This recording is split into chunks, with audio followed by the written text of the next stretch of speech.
Breaking news మహారాష్ట్రలో ప్రజా తీర్పును ఏక్నాథ్ షిండే అజిత్ పవార్ కాలరాశారని తెలంగాణ సీఎం రేవంత్ రెడ్డి ఫైర్ అయ్యారు. చంద్రపూర్ నియోజకవర్గం గుగుస్లో ఏర్పాటు చేసిన ఎన్నికల ప్రచార సభలో ముఖ్యమంత్రి రేవంత్ రెడ్డి పాల్గొన్నారు. తెలంగాణలో కాంగ్రెస్ ప్రభుత్వం రైతులకు 2 లక్షల రుణమాఫీ చేసి మహిళలకు ఉచిత బస్సు ప్రయాణం కల్పించిందని తెలిపారు. చంద్రపూర్లో కాంగ్రెస్ అభ్యర్థి ప్రవీణ్ పడ్వేకర్ ను 50,000 మెజారిటీతో గెలిపించాలని కోరారు సీఎం. అయితే ప్రవీణ్ ను గెలిపిస్తే మీకు ఇక్కడ ఒక అన్న ఉంటారని, హైదరాబాద్ లో మరో అన్నగా నేను ఉంటారని హామీ ఇచ్చారు సీఎం రేవంత్ రెడ్డి.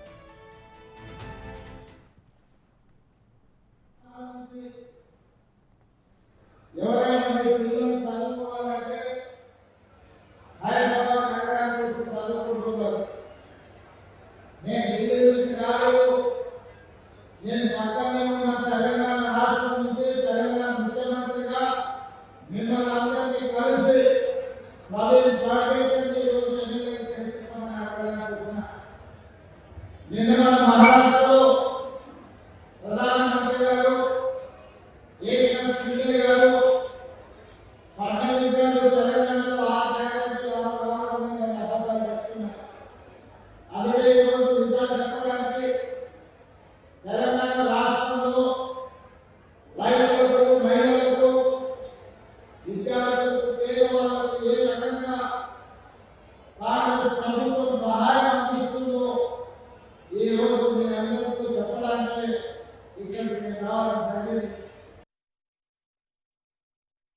తెలంగాణ రాష్ట్రంలో 22,22,363 మంది రైతులకు అప్పుల భారంతో ఆత్మహత్యలు చేసుకుంటుంటే గిట్టుబాటు ధర రాక రైతులు పురుగుల మందు తాగి చనిపోతుంటే ఆ రైతుల కోసం 2 లక్షల రూపాయల రైతు రుణమాఫీ 25 రోజుల్లో 18,000 కోట్ల రూపాయలు రైతులకు రుణమాఫీ చేసి తెలంగాణ రాష్ట్రంలో రైతులను ఆదుకునే కార్యక్రమం మన ప్రభుత్వం చేసింది.